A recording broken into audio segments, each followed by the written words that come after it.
Tespis, el primer actor del mundo. Grecia, la cuna del drama.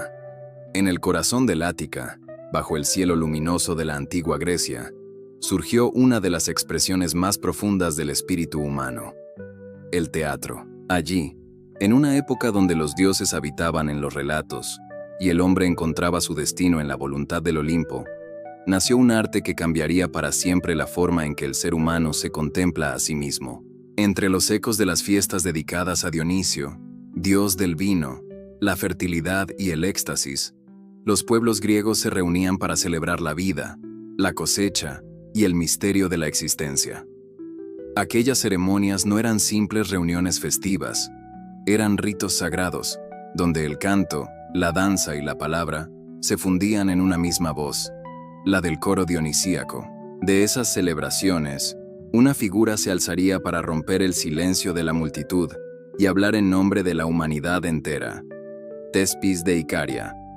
Los orígenes de Tespis. Poco se sabe con certeza sobre su vida. Las fuentes antiguas, dispersas entre leyenda y realidad, lo sitúan en Icaria, una región del Ática oriental cercana a Atenas, hacia el siglo VI a.C. Tespis nació en una Grecia todavía en formación, marcada por los mitos, la oralidad y los rituales colectivos. Se dice que desde joven fue un observador incansable. Mientras los demás coreaban los himnos a Dionisio, Tespis escuchaba algo más: el silencio que existía entre las voces, el espacio donde podía habitar un individuo. En una sociedad donde todos hablaban al unísono, él imaginó la posibilidad de una sola voz que respondiera al coro, una voz que encarnara el conflicto, el deseo o el remordimiento de los dioses y los hombres. Aquella intuición sería el origen del teatro. En el año 534 a.C., bajo el gobierno del tirano ilustrado Pisístrato, se organizaron en Atenas los primeros concursos dramáticos durante las grandes Dionisias. Tespis presentó su obra, y según los registros de Aristóteles y otros cronistas, fue el primer ganador de aquel certamen. Pero lo más trascendental no fue el triunfo, sino el gesto que cambió la historia. Tespis salió del coro y habló solo. Por primera vez, un hombre encarnó a un personaje distinto de sí mismo. El coro cantaba, pero Tespis dialogaba. El coro narraba, pero Tespis vivía la acción.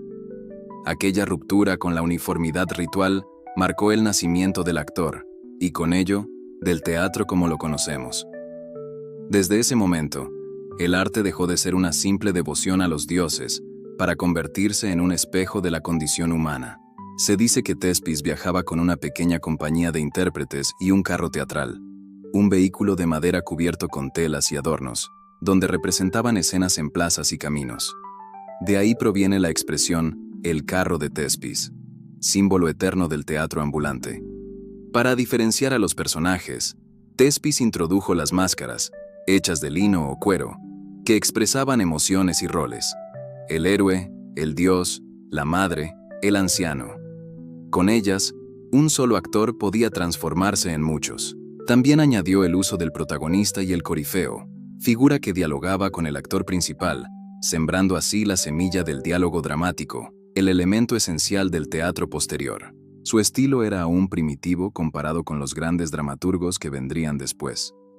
Pero sus innovaciones abrieron el camino para Esquilo, Sófocles y Eurípides, quienes perfeccionaron la estructura trágica y elevaron el teatro griego a las cumbres de la cultura universal. La Grecia de Tespis vivía una profunda transformación. Las ciudades-estado, o polis, competían en poder e influencia, y Atenas empezaba a perfilarse como el corazón intelectual del mundo helénico. Los filósofos comenzaban a indagar en la naturaleza del hombre y el cosmos, mientras los poetas transformaban el mito en palabra viva. En ese contexto, Tespis representó la transición entre el rito y el arte, entre lo colectivo y lo individual. Su invención del actor no fue un simple recurso escénico, sino una revolución cultural. El ser humano, por primera vez, se contempló desde fuera de sí mismo, interpretando su destino. De las obras de Tespis no ha sobrevivido ninguna completa, aunque los autores antiguos mencionan títulos como Penteo y Los linajes, probablemente basadas en mitos dionisíacos. Su estilo debió ser poético, rítmico, con un lenguaje cargado de símbolos religiosos. Pero más allá de los textos perdidos, su herencia fue inmortal, dio forma a la tragedia. El teatro griego posterior se construyó sobre sus cimientos. Esquilo añadió un segundo actor, Sófocles, un tercero. Eurípides llevó la introspección humana a su máxima profundidad. Pero todos ellos, incluso los más grandes, reconocieron a Tespis como el primero que subió al escenario. Por eso, aún hoy, cuando un actor pisa las tablas, se dice que sube al carro de Tespis. Con el paso de los siglos, Tespis se convirtió en más que un nombre, en un símbolo. Los poetas lo recordaron como el padre de la tragedia, los filósofos, como el hombre que enseñó a los griegos a verse a sí mismos a través de la ficción. Y aunque la historia real de su vida se haya disuelto entre los ecos del tiempo, su espíritu continúa presente en cada teatro del mundo. Porque cada vez que una voz se eleva sobre el escenario, cada vez que una historia es contada ante un público, Tespis revive, la voz que nunca muere.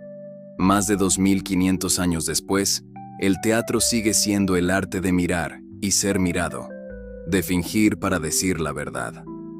Y todo comenzó con un solo hombre que, en medio del coro, se atrevió a hablar con una voz distinta. Tespis no solo inventó un arte, dio al ser humano la posibilidad de representarse a sí mismo. En su gesto, humilde y trascendental, nació la conciencia escénica de toda la humanidad. Y así, desde las colinas del Ática hasta los escenarios del mundo moderno, el eco de Tespis sigue resonando, como el primer suspiro del arte dramático, como la voz eterna del teatro. Suscríbete y dale like. No olvides compartir el video para más historia y cultura.